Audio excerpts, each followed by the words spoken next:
Hello everyone, thank you for being here. Hope you have a relaxing and comfortable time with Stories for Happy Life channel.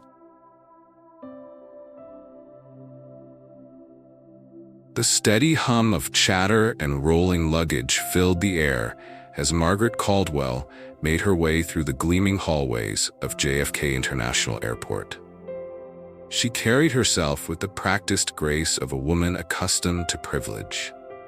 Dressed in an immaculate navy blue pantsuit, designer handbags slung over one arm, and a perfectly styled bob that hadn't shifted since she left her penthouse, she expected nothing but efficiency and comfort as she made her way to gate C-17 for her flight to Washington, D.C. First class, as always.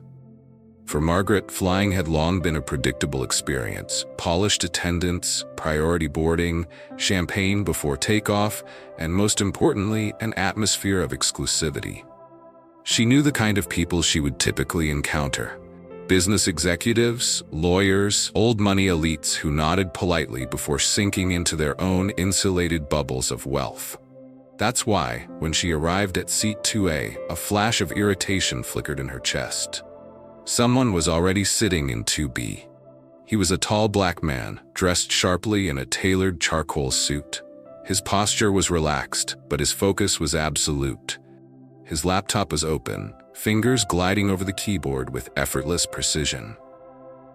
He wasn't idly scrolling through social media or sipping a mimosa. He was working, and that itself seemed out of place to Margaret. She hesitated, standing stiffly in the aisle for just a second too long. He didn't acknowledge her. Her lips tightened. She set her designer tote down with just a little more force than necessary, a subtle cue for him to react. But he didn't. He just kept typing. Margaret sat, smoothing her pants and shifting in her seat. She stole glances at him from the corner of her eye. He was younger than she expected, mid-30s perhaps, but carried himself with confidence. He wasn't fidgeting, wasn't looking around like he was unsure if he belonged. He simply did. Margaret, however, wasn't convinced. She wasn't outright hostile, she had been raised better than that. But there were unspoken rules in these spaces, and this didn't fit. Her discomfort needed justification. Her perfectly manicured fingers tapped lightly on the armrest as she considered how to address the situation. After a beat, she leaned slightly toward him, voice laced with polite curiosity. "Excuse me," she said, her tone carefully modulated. "Are you sure you're in the right seat?" For the first time, the man paused. Slowly, he turned his head and looked at her, his dark eyes assessing her with a calmness that wasn't hostile, but wasn't deferential either. He had the kind of gaze that was unnervingly steady, like someone who had measured people like her before and found them unimpressive. Then, in a smooth, unbothered tone, he responded, "Yes." No elaboration, no apology. Margaret was taken aback by how effortlessly he dismissed the possibility of a mistake. She blinked. Something about his confidence unsettled her.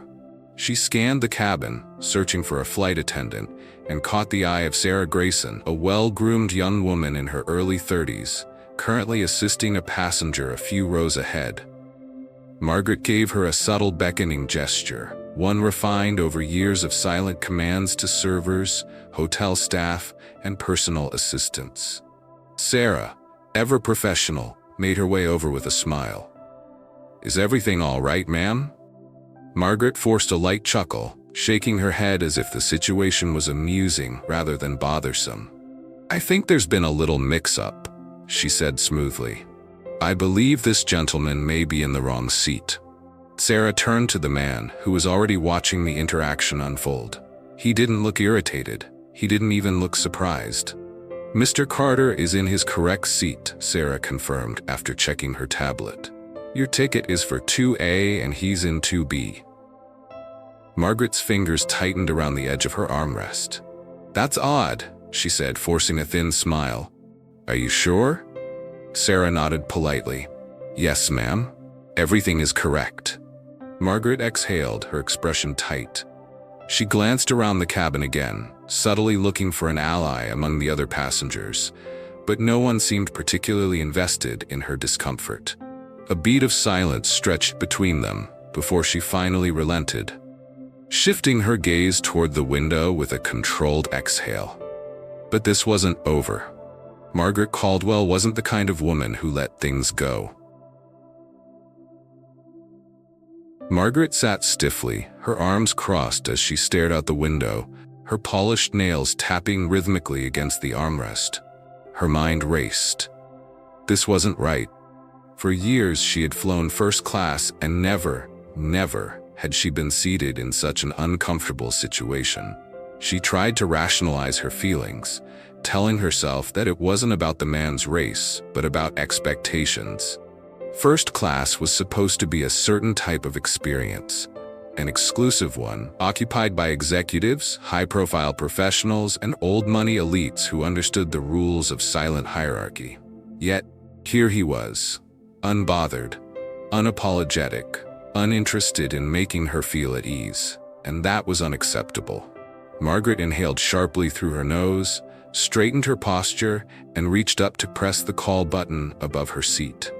A soft chime echoed overhead.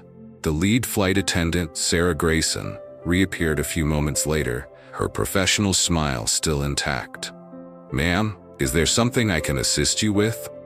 Margaret kept her voice low, as if she was confiding something. "I'd like to request a seat change," she said, keeping her tone deliberately polite but firm. Sarah blinked. "Oh, are you uncomfortable? Is there an issue with the seat itself?" Margaret hesitated for half a second. She couldn't outright say what she was really thinking, so she let implication do the work. She glanced briefly, almost subtly, toward the man beside her before lowering her voice again. "I just don't feel comfortable sitting here," she said, carefully measured. Sarah's smile dimmed slightly, her professional mask faltering for just a fraction of a second. "I'm sorry to hear that, ma'am. If there's a technical issue with the seat, I'd be happy to." "No, it's not the seat," Margaret cut in. "It's just..." She let out an exaggerated sigh. "I prefer to sit elsewhere." A few passengers had already taken notice of the conversation. A man in a blazer pretended to check his phone but was clearly listening. Across the aisle, a woman nudged her husband, her eyes flickering toward Margaret. Sarah tapped on her tablet, scrolling through available seating. "I'm afraid we're at full capacity in first class today, ma'am," she said after a moment. "There aren't any open seats available." Margaret's stomach clenched. That couldn't be right. "Are you sure?" she pressed. Sarah nodded. "Yes, ma'am. The flight is completely booked. However, I can check economy if you'd like." "Economy?" The word left Margaret's mouth like it was poison. "As if I would ever." Sarah remained neutral. "I understand, ma'am. In that case, I hope you don't mind staying in your assigned seat." Margaret forced a thin-lipped smile, masking the humiliation rising in her chest. "I suppose I have no choice." Sarah nodded, giving Daniel a brief, knowing glance before walking away. But Margaret wasn't done. She exhaled sharply and pressed the call button again. Sarah hesitated this time before returning. "Ma'am?" Margaret sat up straighter, voice sharpening. "I need to speak to someone in charge." Sarah's smile didn't waver, but her patience did. "I am the lead flight attendant on this flight, ma'am. Is there something I can clarify for you?"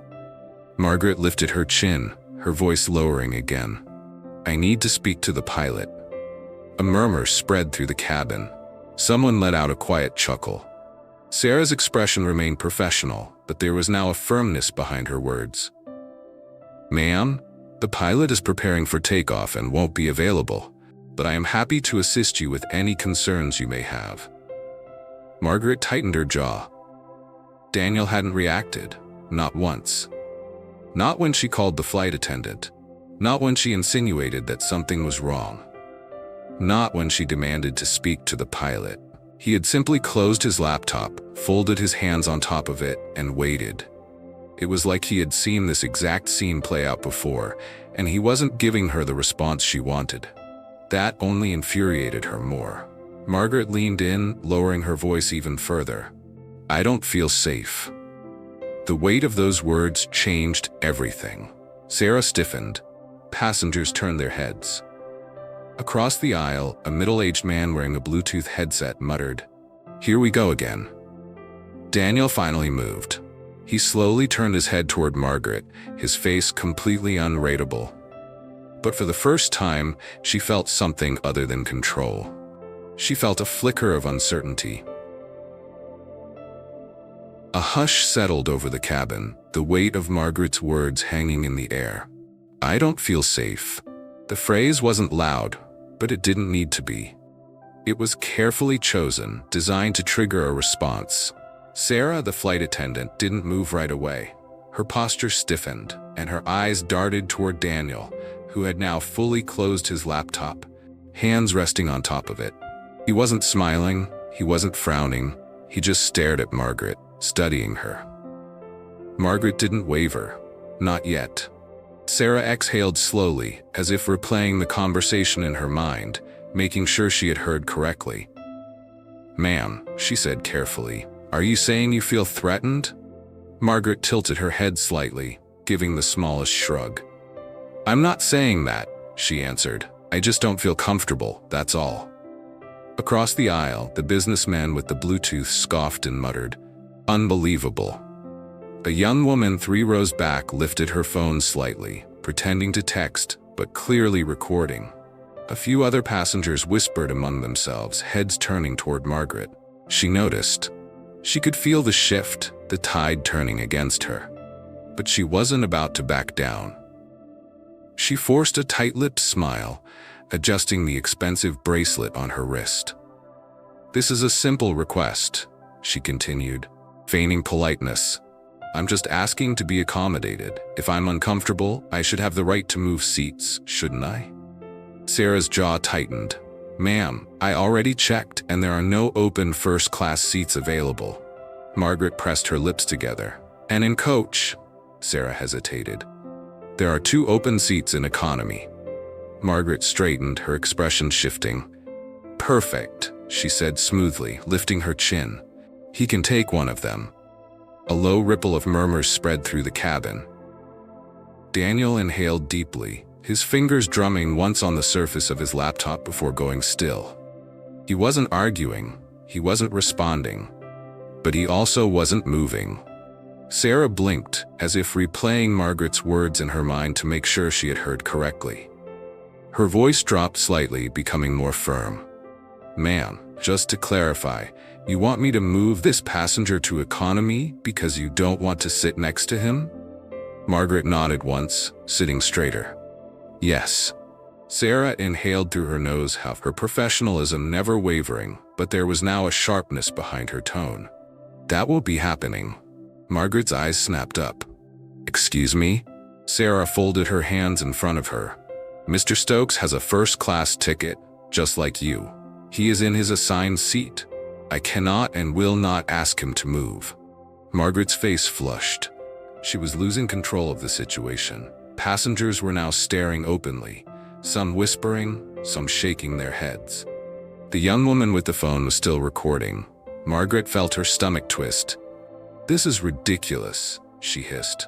"I am simply asking for the same courtesy that would be extended to anyone else who feels uncomfortable." Sarah didn't budge. "You are asking me to remove a paying passenger from his assigned first-class seat and relocate him to economy for no valid reason. That is not an accommodation." She took a small step forward, her voice measured but unshakable. "That is discrimination." A sharp silence followed. Someone let out a low whistle. Daniel hadn't moved, hadn't said a word. He just watched Margaret, waiting. Margaret's pulse pounded in her ears. This wasn't how it was supposed to go. Sarah squared her shoulders. "Ma'am, we are about to taxi. If you cannot remain seated and follow flight crew instructions, I will have to ask you to deplane." Margaret's stomach dropped. "What?" Sarah's tone remained professional but firm. "You have 2 options. Stay in your seat quietly or you can deplane. But Mr. Stokes is not moving." A few passengers clapped softly. Margaret felt humiliation rise in her chest. This wasn't how things were supposed to work. She wasn't supposed to be the one getting reprimanded. She opened her mouth, ready to argue, but before she could, Daniel reached into his pocket. He pulled out a leather case, flipped it open, and just like that, everything changed. A gold FBI badge gleamed under the cabin lights. The air in the plane shifted. Margaret's entire body went rigid. Passengers gasped. A few even chuckled. The young woman zoomed in immediately. Daniel's voice was calm, even, unreadable. "Ma'am," he said smoothly, tilting his head, "would you like to file an official complaint? I can take your statement right now." Margaret's breath hitched. She couldn't speak. Daniel didn't move, didn't blink. He just waited. And for the first time, Margaret felt truly trapped. The silence in the cabin was thick, stretching uncomfortably between Margaret and Daniel. His FBI badge still glinted under the overhead lights, the gold emblem unmistakable. It was the kind of thing you couldn't unsee, the kind of revelation that shifts the entire room. Passengers who had been whispering moments ago were now staring openly, some smirking, others wide-eyed. Margaret's mouth went dry. Her brain scrambled for an explanation, an excuse, a way out. This wasn't supposed to happen. The man she had tried to have removed from the plane, the man she had implied was a threat, the man she thought she could intimidate, was federal law enforcement. Her throat tightened. Daniel's expression hadn't changed. He wasn't smiling. He wasn't gloating. He just sat there, badge in one hand, eyes locked onto hers, waiting. His voice was steady, level, unreadable. "Would you like to file an official complaint, ma'am?" The words hung in the air like a loaded gun. Margaret's body felt frozen, heat creeping up her neck. She tried to speak, but all that came out was a faint, strangled. Daniel tilted his head slightly. "You said you felt uncomfortable," he continued, tone polite but sharp. "That's a serious allegation on a federal flight.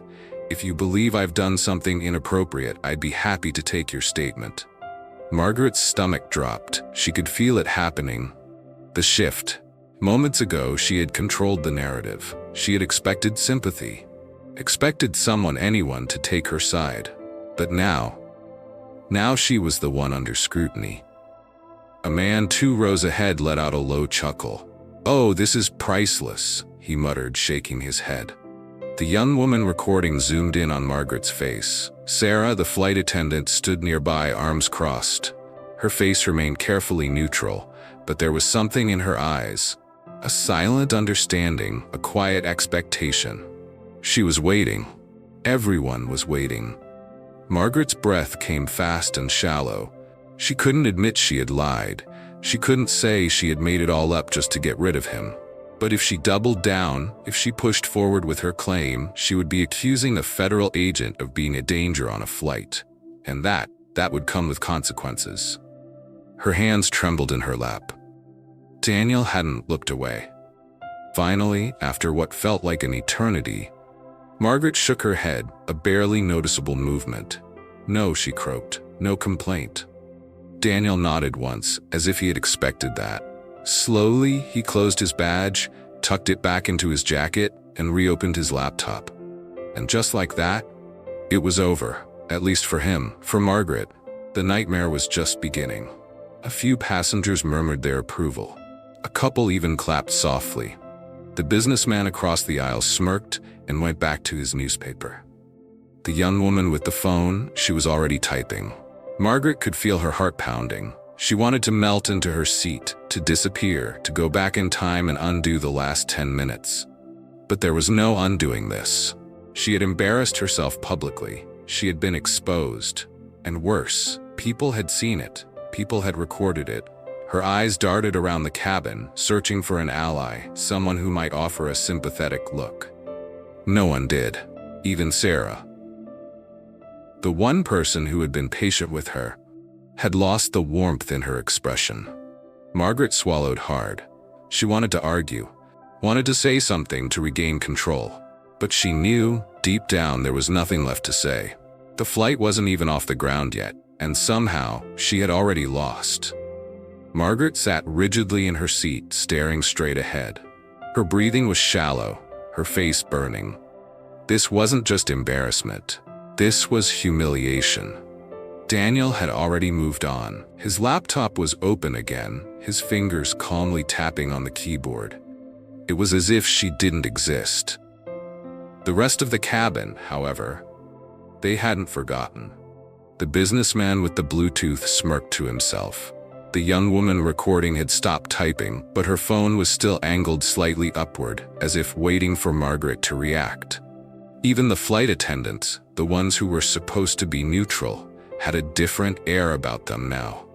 Sarah stood nearby, watching. Margaret felt it all. The weight of the stairs, the quiet judgment in the air. She had miscalculated badly. Her fingers twitched in her lap. Her heart hammered. This wasn't just some minor misunderstanding she could smooth over with a forced laugh and a dismissive wave. She had tried to have an FBI agent removed from his seat. On camera, the implications were settling in now, heavy in her chest. Her mouth was dry. Sarah finally stepped closer, her tone still polite, but no longer soft. "Ma'am," she said, keeping her voice low, "I need to confirm that you are okay to remain on this flight without further disruption." Margaret stiffened. A handful of passengers glanced over, pretending not to eavesdrop, but absolutely listening. She wanted to snap, wanted to demand why she was the one being treated like the problem when all she had done was express discomfort. But Daniel's badge had changed everything. She was trapped now. The power she thought she had? Gone. She forced her lips into what she hoped was a calm expression. "I'm fine." Sarah's gaze lingered. Then slowly, she nodded. "I'm going to hold you to that."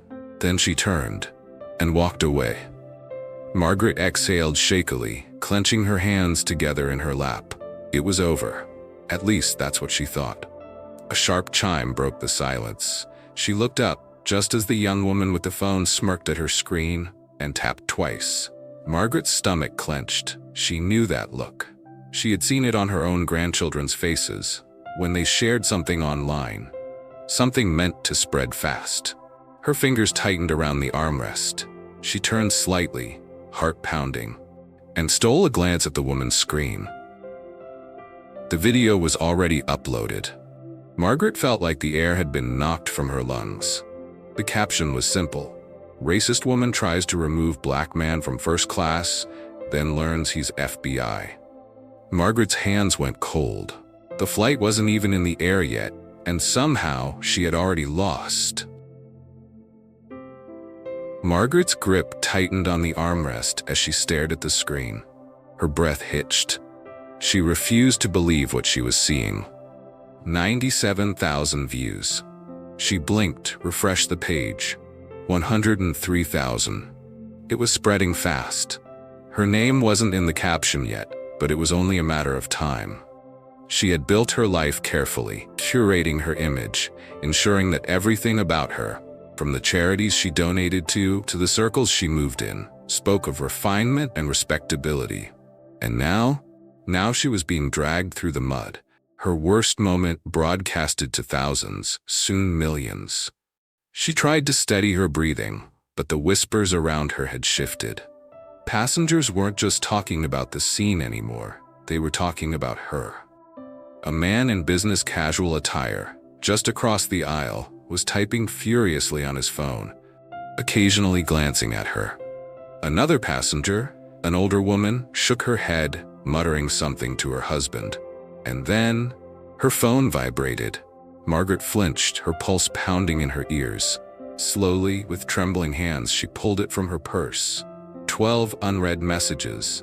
Her sister, a former colleague from the charity board, a number she didn't recognize, and all of them, a variation of the same question.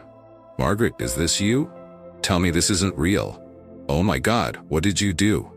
Margaret's stomach churned. She could feel it, the walls closing in. She wanted to believe, hoped, that maybe it wouldn't be so bad. Maybe she could control the narrative. Maybe people would understand.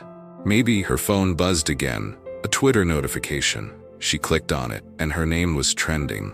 Her name, Not just some random woman on a flight. Her. She swallowed hard, clicking into the thread. The comments hit her like a slap. The FBI part made my whole day. Instant karma. Expose her name. We need to know who she is. Hope she enjoys the internet roasting she's about to get. Margaret felt the blood drain from her face. She was being doxxed. Her heart pounded violently in her chest as she scrolled, her mind racing. Her LinkedIn profile, already screenshotted and circulating, her volunteer work called into question. Even her job at the Marston Foundation, one of the most well-known charitable organizations in DC, was under attack. And then her phone rang. A number she did recognize, the Marston Foundation's chairman, James Rollins. Margaret froze, her thumb hovered over the screen. For a second, just one, she considered not answering. But she knew, this wasn't the kind of call you ignored. Slowly, she pressed accept. Hello? A brief pause, then a clipped, cold voice. Margaret. Her chest tightened. James never used her first name. It was always Mrs. Langford, a sign of respect, a sign of status. But now that status was gone. I assume you're aware of the situation. Margaret licked her lips, her mouth dry as paper. James, we're gonna need you to step down. Her stomach bottomed out. Her hands gripped her phone like a lifeline. This is being taken out of context, she tried, her voice trembling. James didn't react, didn't waver. The board disagrees. Her throat tightened. But we'll be issuing a public statement by morning. We expect your resignation by then. A sharp beep. The call had ended. Margaret lowered the phone slowly, her ears ringing. Her career was over, her reputation destroyed. And the worst part? No one cared about her explanation. They had seen the video, and the video was enough. Margaret let out a shaky breath, staring ahead, seeing nothing. This wasn't something she could control. This was something she had done to herself. And now, she had to live with it. Meanwhile, Daniel Stokes hadn't spared her another thought. By now, he was probably in a meeting, completely unbothered, his life untouched, because for him, this had been just another Tuesday. What is the lesson of this story? 1. Truth always comes to light. Patricia believed she could manipulate the situation without consequence. But in the age of technology, lies don't last long. Someone is always watching. 2. Privilege won't save you from accountability. Being accustomed to special treatment doesn't mean you'll get away with wrongdoing. When the truth is exposed, privilege can crumble in an instant. 3. Power can shift in an instant. Patricia thought she held the power by playing the victim. But one moment, one badge was all it took to flip the script. 4. Your actions define you. In moments of pressure, your true character is revealed. Patricia let prejudice control her, and she paid the price. 5. Reputation is fragile. A lifetime of status can be destroyed by a single bad decision. Patricia's story is a cautionary tale. Be careful how you treat people. You never know who's watching. Don't judge, don't assume, and most importantly, don't think you're untouchable. Life has a way of humbling those who need it most. What did you learn from this powerful story? Let's comment below.